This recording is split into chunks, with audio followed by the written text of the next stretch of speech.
The Agricultural Adjustment Act. The Agricultural Adjustment Act was one of the first of President Franklin Roosevelt's 15 major New Deal programs that he introduced to a special session of Congress shortly after his inauguration. The Agricultural Adjustment Act, passed in May of 1933, was an omnibus farm relief bill. This means that the bill contained many different measures packaged together to help relieve the struggles facing farmers in the 1930s and the Great Depression.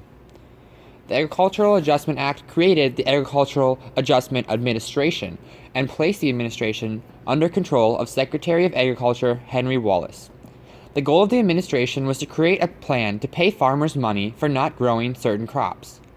By lowering the amount of crops being produced, the nation hoped to reduce the surplus of farm commodities and raise the price of farm goods. The goal was to raise prices to the prices paid to farmers from 1909 to 1914, which was a time of economic stability for the agricultural industry. The AAA paid farmers $1.5 billion in farm subsidies to farmers by 1936. The subsidies were viewed favorably by farmers. The price of farm goods did rise from 1933 to 1936, but this was mainly attributed to the severe drought and not to the subsidies. Farm cash income doubled from 1932 to 1936, but it took until World War II to help reduce the surplus and significantly increase farmers' income. The Supreme Court declared the Agricultural Adjustment Act unconstitutional in 1937. However, it didn't take long for a new, very similar bill to be written and passed.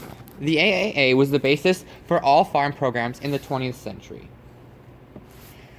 The Agricultural Adjustment Act was made to help major farmer groups get relief from the Great Depression. This plan in the early stages was favored by most farmers.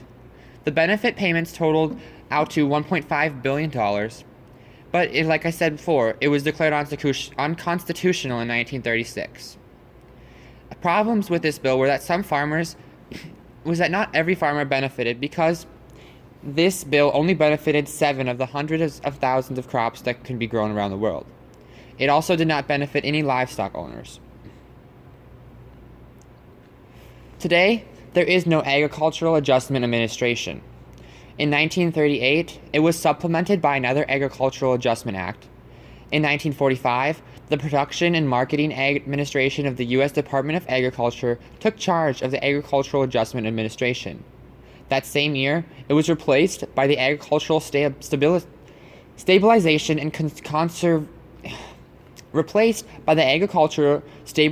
and Conservation Service. The ASCS still operates today in most areas of the U.S., with price support and cost share programs for various conservational projects. It operates on regional, state, and county levels across the U.S.